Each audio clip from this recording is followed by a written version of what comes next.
Dungeon, a YouTube channel dedicated to tabletop crafting, whether it be terrain or miniatures. Today is going to be the second installment of the Great Worm video, in which I'm going to paint and base the worm. The first thing I did was put some zenithal highlights on the worm, which means that I used some matte white and matte black to create a light and shadow effects on the model.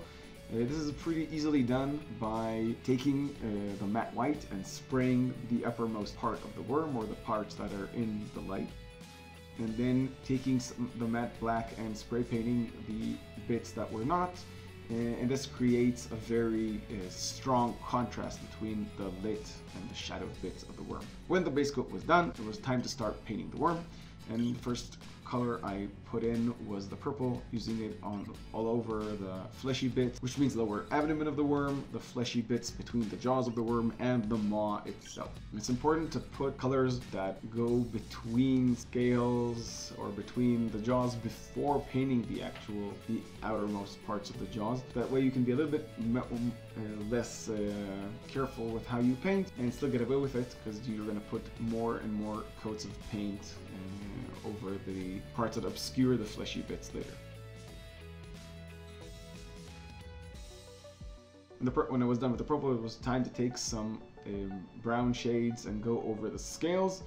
I used a very watered down brown. This way the color seeped into all the cracks in the scales that I made with the hot glue and give it a very nice cover. You can see how the purple shows between the scales and how the zenithal lighting created shading in the scales without me actually having to use too many shades of brown. Once the scales were dry, I made some dark brown wash and I went between the scales and made sure I had full coverage on all the crevices. Now, to create more contrast inside the maw, I took some white and I re-emphasized the texture inside the mouth. This way, when I add more paints later, the raised white parts would show more vividly against the darker inner parts of the maw. I then started dry brushing with lighter and lighter shades of purple inside the mouth, going over, of course, all the raised texture that I created in the mouth with the clay, and using some red and pink washes inside the mouth. They look very vivid now, but they'll gonna dry a bit more dark and subdued later and give the mouth a more fleshy look.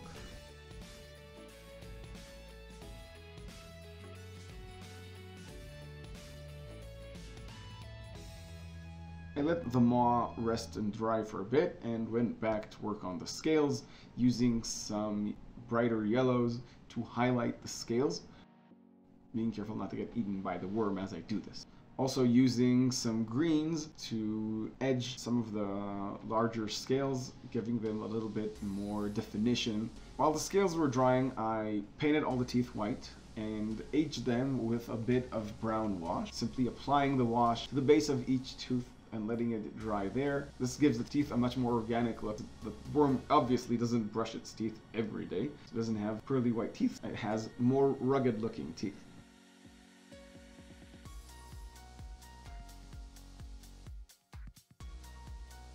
When I felt I couldn't age any more teeth, I took the worm and glued it to a base that I had cut and beveled ahead of time, cut some XPS to fit the base, and started breaking it up into pieces, creating this floor tile look where the worm can just burst out of, and setting the bits of the floor tile around the worm so that it looks as if the worm is just pushing up.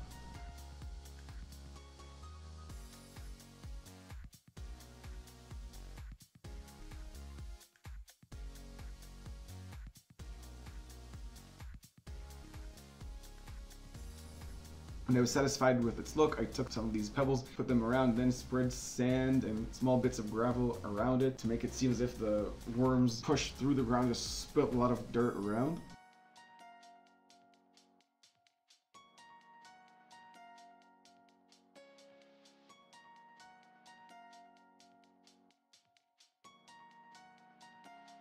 To hold down all this dirt and pebbles, I sprayed some isopropanol over it, getting it nice and wet. The isopropanol will allow the glue that I'm putting down now seep into the sand and just hold everything together to itself and to the XPF and the base. Anywhere I saw small puddles remaining from the glue, I just took a bit more sand and gravel and sprinkled over it so that it will absorb the excess glue. When the glue was done, I took some black Mod Podge, which is basically just a mixture of Mod Podge with black acrylic paint, and basically the entire base. This will give another layer of strength holding all the sand and pebbles for the base. Once the Mod Podge had fully cured, I took some gray acrylic paint and simply went over the entire base of the model, being very careful not to paint the worm accidentally, but allowing all the pebbles that were sticking out of the sand to get painted, all the tiles painted, not pushing the paintbrush into the cracks more than I needed to just color the edges of the tiles. Then took some beige and went over the sandy bit, just making sure that the sand was a little bit more defined. I wasn't trying to give the sandy bits full coverage because I was going to come back, as you see now, with some dry pigments. This is basically pastels that you ground down with a knife and spread over areas that you want to give a dirt dust look, like you see me doing here. To get these pigments to stick to your model and give it this nice dusty look, just put them down with a brush and then apply some isopropanol with a spray bottle on top of them, and then when the alcohol evaporates, you'll be left with this nice matte dusty finish. Once the base had this nice dirty earthy look, I took these grass tufts that I had made beforehand and some clump foliage and moss that I had lying around.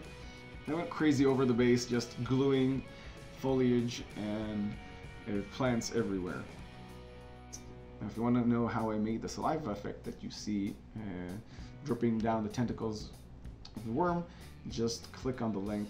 It'll take you to a video that I made just about that.